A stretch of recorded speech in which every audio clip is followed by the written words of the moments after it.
Hello students of class 12th science, भौतिक विज्ञान का पहला चैप्टर स्थिर विद्युत की, इसको इंग्लिश में इलेक्ट्रोस्टैटिक्स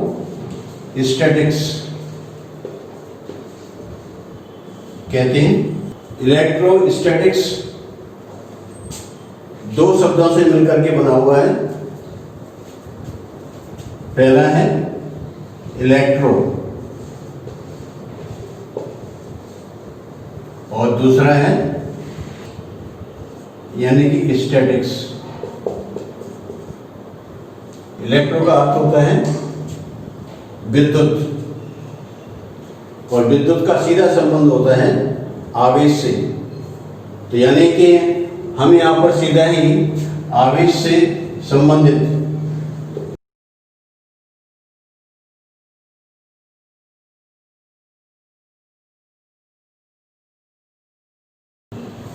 और वो भी कब, जब आवेश स्थिर अवस्था में होगा।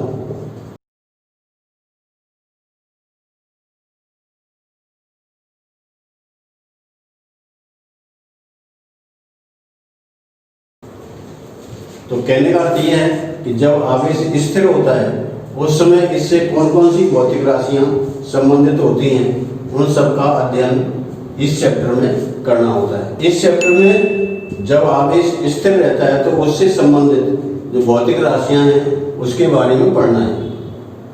सबसे पहले हम इसमें ये देखेंगे कि आवेश क्या होता है। तो इस चैप्टर से संबंधित जो राशियां हैं वो हैं आपकी, एक तो आवेश,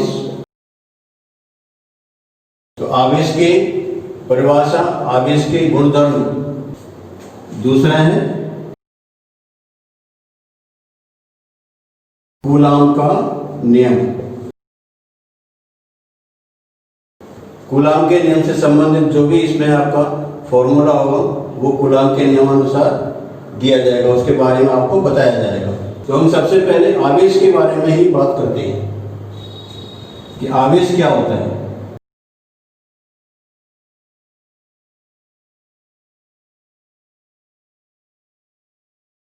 तो आवेश की दो स्थितियां होती हैं। पहली है स्थिर अवस्था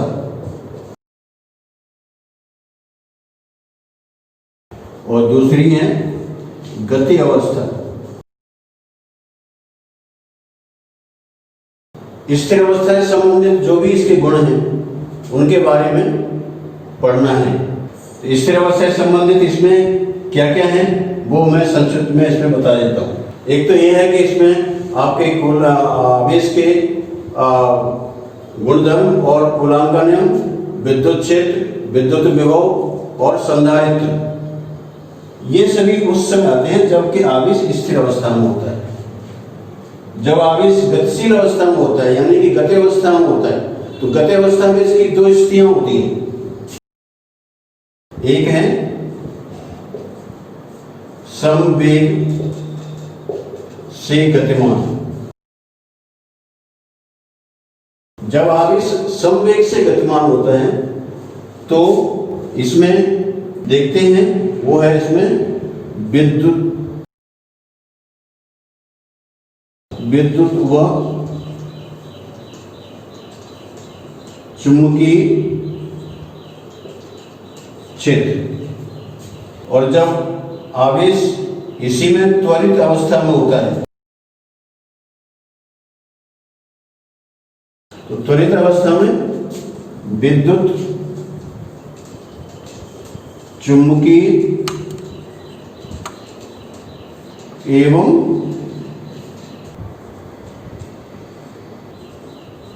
विद्युत चुंबकीय विकिरण। जब आवेश स्थिर अवस्था में होता है तो इसमें केवल विद्युत क्षेत्र से ही संबंधित इसमें अध्ययन करना होता है।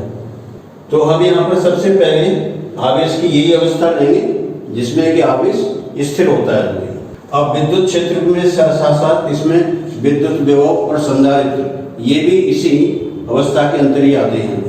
तो ये जो आवेश क्या होता है, हम इन तीनों बातों से इसको परिभाषित कर सकते हैं। आवेश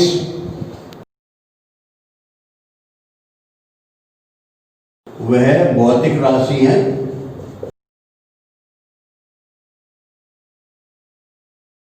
जो विद्युत क्षेत्र या विद्युत व चुंबकीय क्षेत्र या विद्युत चुंबकीय व विद्युत चुंबकीय विकिरण उत्पन्न करता है।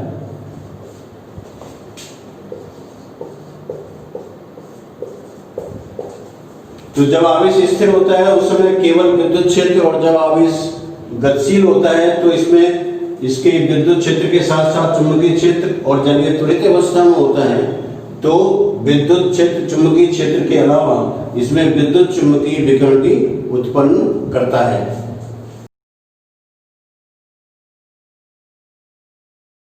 आवेश क्या होता है इसकी परिभाषा मैंने आपको बता दी है। इससे आगे इसमें देखेंगे कि ये आवेश किस तरह से, मतलब कहाँ से इसकी उत्पत्ति हुई है, किसने इसकी खोजबीन की है। तो आवेश की उत्पत्ति के बारे में सबसे पहले बेंजामिन फ्रैंकलिन ने बताया था। उन्होंने सबसे पहले जो बादलों में बिजली चमकती है उसका ही अध्ययन किया था। ये सबसे पहले उन्होंने उसमें जो यंत्र बनाकर तैयार किया था उसका नाम था तड़ित चालक। इसके अलावा उन्होंने ये भी बताया कि हम आवेश को कैसे पहचान कर सकते हैं, वस्तु आवेशित है अथवा नहीं है। तो इसको पहचान करने के लिए स्वर्णपत्र विद्युतदर्शी के बारे में भी बताया था। तो अब मैं यहाँ पर आपको आवेश के गुणधर्म के बारे में आपको बताऊंगा। तो आवेश के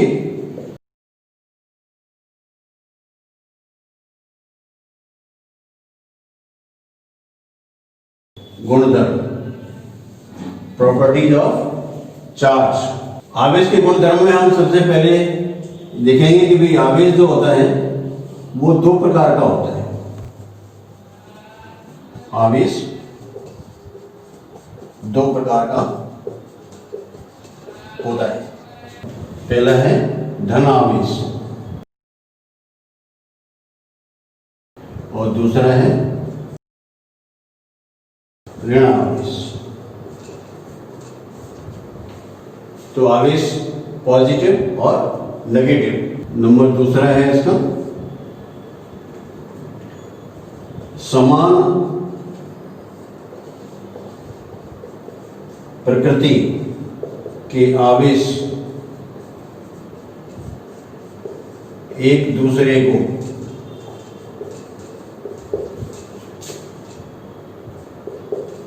प्रतिकर्षित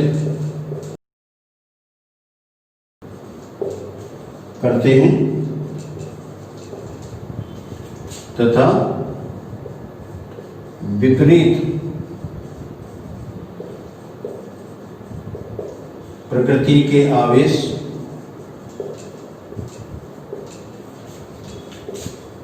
एक दूसरे को आकर्षित करते हैं। तो समान प्रकृति का अर्थ है जब दो पॉजिटिव चार्ज हों या दो नेगेटिव चार्ज हों। विपरीत प्रकृति का अर्थ है एक पॉजिटिव चार्ज और दूसरा नेगेटिव चार्ज। जो समान प्रकृति के आवेश होते हैं उनमें प्रतिकर्षण बल काम करता है, और जो विपरीत प्रकृति के आवेश होते हैं तो उनके बीच में आकर्षण बल कार्य करता है। अब प्रतिकर्षण बल और आकर्षण बल को किस प्रकार से प्रदर्शित करें ये मैं आपको बता रहा हूं। तो मैं आपको बता रहा हूं कि जब समान प्रकृति के आवेश होते हैं या विपरीत प्रकृति के आवेश होते हैं तो उनके बीच में प्रतिकर्षण बल और आकर्षण बल को कैसे प्रदर्शित किया जाता है। मान लो कि यहाँ पर एक पॉजिटिव चार्ज है, दूसरा ये पॉजिटिव चार्ज है, इन दोनों को हम इस तरीके से मिला दें तो प्रतिकर्षण करने का मतलब ये होता है कि भाई एक आवेश दूसरे को प्रतिकर्षित करेगा और दूसरा आवेश पहले आवेश को प्रतिकर्षित करेगा। मान लो कि ये आवेश है यहाँ पर Q1 और ये आवेश है Q2, तो ये Q1 द्वारा Q2 पर जो बल लगाया जाता है वो भी इस तरीके से होगा और Q2 द्वारा Q1 पर जो बल लगाया जाता है वो, तो इसमें बल की जो दिशा होती है वो आवेशों को जोड़ने वाली रेखा के बाहर की तरफ होती है। जैसे आप देख रहे हैं कि ये लाइन इसको ज्वाइन करती है तो इस लाइन के इधर की तरफ और इस लाइन के दूसरी तरफ, तो एक आवेश दूसरे आवेश को प्रतिकर्षित करता है। अगर मान लो कि ये ऋण आवेश होते उस स्थिति में भी इस बल की दिशा बाहर की तरफ। अब मान लो कि एक आवेश धन आवेश है और दूसरा ऋण आवेश है, ये धन आवेश और यहां पर ये ऋण आवेश, इन दोनों को मिलाने वाली ये रेखा। तो अब इस पर जो आवेश है Q1 और Q2, इस पर जो बल लगेगा वो इस तरीके से और यहां पर जो बल लगेगा वो इस तरीके से। तो इसमें क्या होता है, जब आवेश विपरीत प्रकृति के होते हैं तो बलों की दिशा उसी दोनों आवेशों के बीच में ही प्रदर्शित करनी होती है, तो ये एक दूसरे का आकर्षण बल को प्रदर्शित करते हैं। तो ये यहाँ पर जो प्रदर्शन है वो है प्रतिकर्षण बल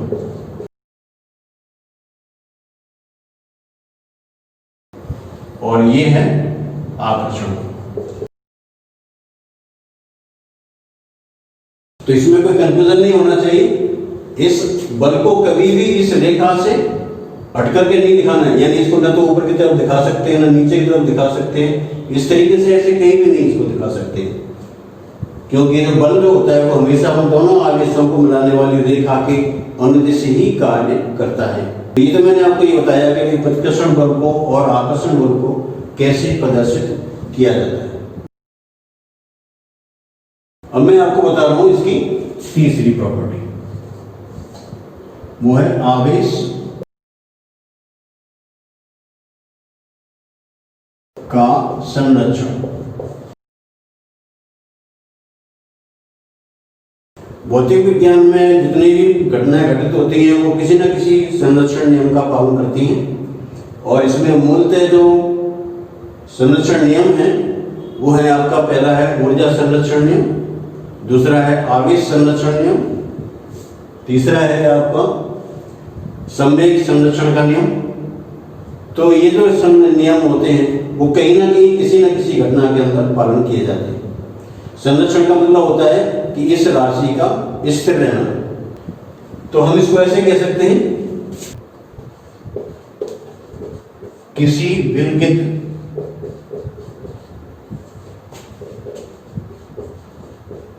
निकाय का आवेश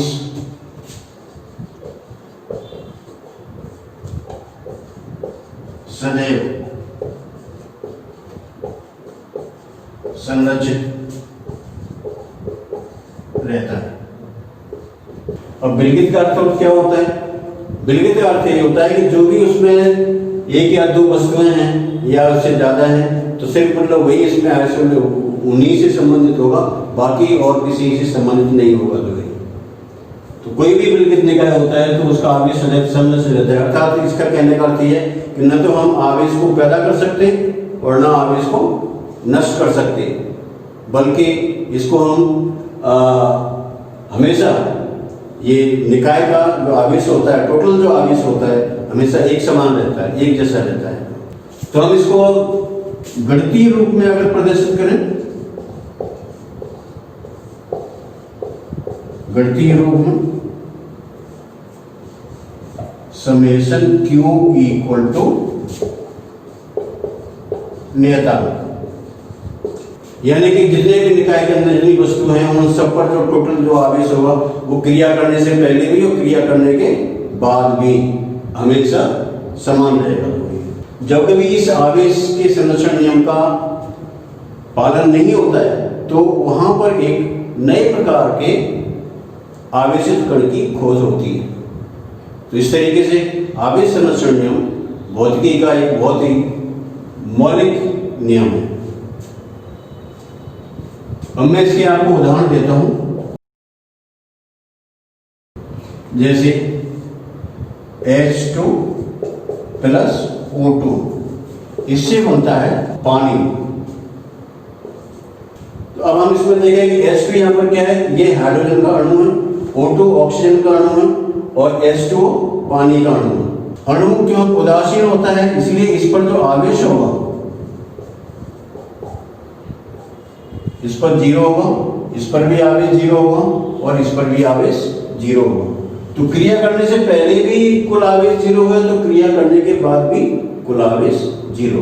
बोर्ड परीक्षाओं में ये क्वेश्चन पूछा जाता है और इसको कई तरीके से पूछा जाता है।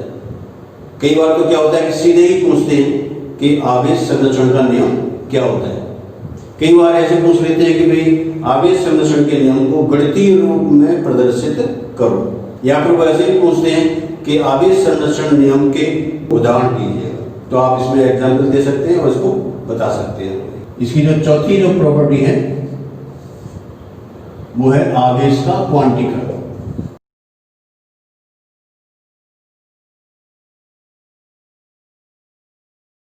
आवेश का क्वांटीकरण, क्वांटाइजेशन ऑफ चार्ज। तो क्वांटीकरण का अर्थ क्या होता है, सबसे पहले तो ये समझना बहुत जरूरी है, क्योंकि जब तक ये समझ में नहीं आएगा तब तक आप ये नहीं समझ सकते हैं कि आवेश का क्वांटीकरण होता क्या है। तो क्वांटीकरण में क्या होता है कि इसमें प्राकृतिक संख्याएं होती हैं, जैसे 1 2 3 4 5। तो जो वस्तुओं पर जो आवेश होता है वो एक न्यूनतम आवेश के पूर्ण गुणज होता है। तो हम इस क्वांटीकरण में हम किसी परिभाषित कर सकते हैं, किसी वस्तु पर आवेश एक न्यूनतम आवेश का पूर्ण गुणज होता है। यह है आवेश का क्वांटीकरण। तो पूर्ण गुणज जहां हम कह रहे हैं इसका मतलब 1 2 3 4 5। तो इसको हम गणितीय भाषा में कैसे लिख सकते हैं, Q equal to plus minus N E. N यहां पर प्राकृतिक संख्या है, एन इक्वल टू 1 2 3 4 5 6 इस तरीके से। ई इलेक्ट्रॉन या प्रोटॉन का आवेश। अब आप इसमें देख सकते हैं कि जो न्यूनतम जो आवेश का मान होता है वो E के बराबर हो सकता है, और इस E का मान होता है 1.6 इंटू 10⁻⁻19 कूलम। तो यानी कि जो न्यूनतम आवेश है, न्यूनतम आवेश ये है 1.6 10⁻⁻19 कूलम। और इसी आवेश को हम क्वांटीकृत आवेश कहते हैं। तो कहने का अर्थ यह है कि भाई किसी भी वस्तु पर आवेश होता है वो इससे कम संभव नहीं है, ये सबसे कम वैल्यू है इसकी जो है। अब इस पर जैसे इसमें इससे आवेश का मान बढ़ता जाएगा तो इसी आवेश का ये पूर्ण गुणज होगा, यानी 2 गुना 3 गुना 4 गुना 5 गुना 6 गुना, ठीक है, जैसे बढ़ते हुए क्रम में। लेकिन ये फ्रैक्शन के रूप में कभी नहीं होता है, जैसे इस आवेश का आधा हो जाए, इस आवेश का 2/3 हो जाए, इस आवेश का 1/4 हो जाए, ऐसा नहीं होता है। इस क्वांटीकृत आवेश का सबसे पहले प्रायोगिक रूप से जिस वैज्ञानिक ने सत्यापित किया था उसका नाम था R.A. मिलिकन।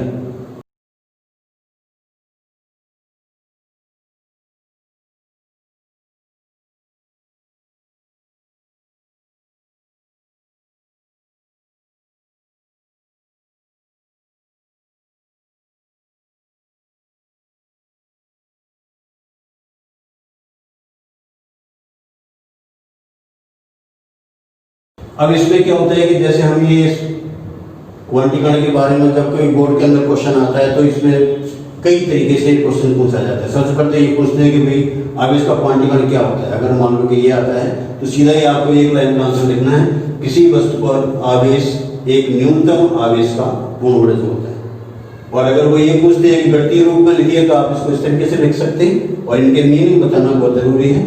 अब इसमें न्यूनतम आवेश कितना हो सकता है, वो इसकी वैल्यू इतनी है और इस न्यूनतम आवेश को ही हम क्वांटिकल आवेश कहते हैं। अभी जैसे मैंने यहाँ पर प्लस माइनस लिखा है तो मैंने इसलिए लिखा है क्योंकि आवेश का मान पॉजिटिव और नेगेटिव हो सकता है, लेकिन कई एक किताबों के अंदर ये प्लस माइनस का चिन्ह नहीं है, वहां सीधा ही Q इक्वल टू NE लिख दिया गया है। उसमें प्लस माइनस आवेश का प्लस माइनस का चिन्ह उसमें नहीं लगा होगा। तो अगर ऐसा नहीं है तो इससे कंफ्यूज होने की कोई आवश्यकता नहीं है, लिखा हो तो भी ठीक है और अगर ये नहीं भी लिखा हो तो भी ठीक है। तो ये जो आवेश होता है 1.6 × 10⁻⁻19 कूलम, ये इलेक्ट्रॉन का भी आवेश होता है और ये प्रोटॉन का भी आवेश होता है। तो इस तरीके से जो आवेश का जो न्यूनतम मान होता है वो आपका 1.6 × 10⁻⁻19 कूलम है। अब इस फॉर्मूले के द्वारा आप ये भी पता कर सकते हैं कि अगर 1 कूलम आवेश होगा तो वहां पर कितने इलेक्ट्रॉन उपस्थित होंगे। तो मैं जैसे ये पता लगाना चाहिए कि भाई 1 कूलम आवेश कितने इलेक्ट्रॉन के बराबर होता है। 1 कूलम आवेश पर कितने इलेक्ट्रॉन होते हैं। तो इस फॉर्मूला को ना नहीं ले लेंगे Q equal to NE, N आपको निकालना है, N equal to Q upon E। अब Q का मान आपको क्या दिया होगा 1 कूलम और इलेक्ट्रॉन का आवेश 1.6 × 10⁻⁻19 कूलम। तो अगर हम इसको कैलकुलेशन करें तो यही वैल्यू आ जाती है 6.25 × 10⁻18 इलेक्ट्रॉन। यानी कि कहने का है कि 1 कूलम इज इक्वल टू 6.25 ×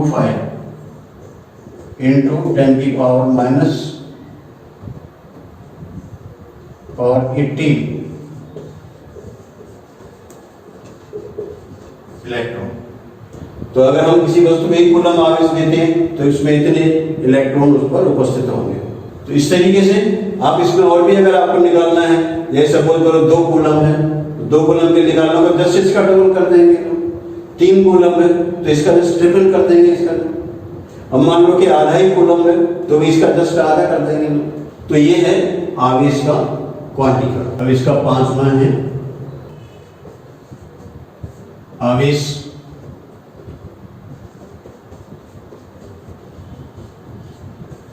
की स्थिरता।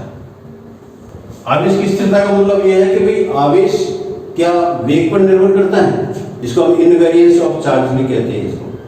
जिस तरह से हम जानते हैं कि भाई जब किसी वस्तु का या किसी कण का वेग बहुत ज्यादा होता है, यानी कि जब ये प्रकाश के वेग के इक्विवेलेंट होता है तो वस्तुओं का द्रव्यमान बढ़ जाता है।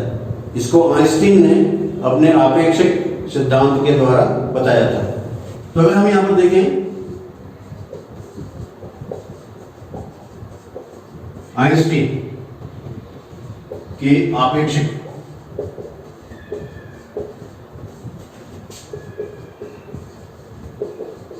सिद्धांत के अनुसार द्रव्यमान m equal to m0 upon √1 - v² upon c²। m0 ये होता है स्थिर अवस्था में द्रव्यमान,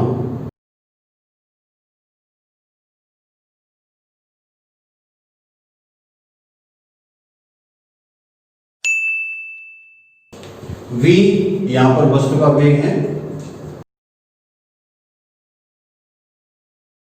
और c ये प्रकाश का वेग है। जैसा आप जानते हैं प्रकाश का वेग होता है 3 × 10⁸ मीटर पर सेकंड, बहुत ज्यादा होता है। तो अगर किसी वस्तु का वेग इस वेग के इक्विवेलेंट होता है तो उस वस्तु का द्रव्यमान बढ़ जाता है। लेकिन क्योंकि सामान्य वस्तुओं का वेग बहुत कम होता है तो उसके वेग बढ़ने से उसके द्रव्यमान पर कोई प्रभाव नहीं पड़ता है। तो यानी कि जो सामान्य वस्तुएं होती हैं आइंस्टीन के आपेक्षिक सिद्धांत के अनुसार अगर उनके वेग में बहुत ज्यादा वृद्धि होती है, प्रकाश के वेग के इक्विवेलेंट पहुंचता है तो फिर उसका द्रव्यमान बढ़ता है। लेकिन आवेश के लिए ऐसा नहीं है, यानी आवेश जो होता है वो आवेशित कण के वेग पर निर्भर नहीं करता है। आवेश का मान आवेशित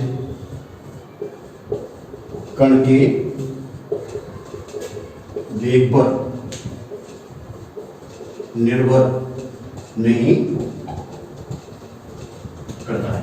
तो आवेश के लिए ये नहीं है कि अगर कोई जैसे इलेक्ट्रॉन है, प्रोटॉन है या कोई परमाणु है, अणु है और वो बहुत तेज चल रही है तो उनके आवेश पर बढ़ेगा या आवेश बढ़ेगा या आवेश घटेगा, ऐसा उसमें कुछ नहीं होता है।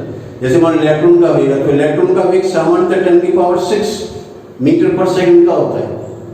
लेकिन इतना वेग होने के बावजूद भी उसके आवेश के प्रमाण पर यानी उसके परिमाण जो होता है 1.6 × 10⁻⁻19 कूलम, इस पर कोई प्रभाव नहीं पड़ता है। तो इस प्रकार आवेश का मान कभी आवेशित वस्तु के वेग पर निर्भर नहीं करता है। इसे हम कहते हैं आवेश की स्थिरता। अब मैं आपको आगे ये बताऊंगा कि अगर दो वस्तुओं को आपस में रगड़ते हैं तो उनमें आवेश कैसे पैदा होता है और क्यों पैदा होता है, इसका कारण क्या है। और फिर अगर इस तरह का आवेश है, कोई आवेशित वस्तु है, तो उससे हम दूसरी वस्तुओं को कैसे आवेशित कर सकते हैं, यानी कि आवेशित करने की विधियां जो होंगी वो मैं आपको अगले लेक्चर के अंदर बताऊंगा।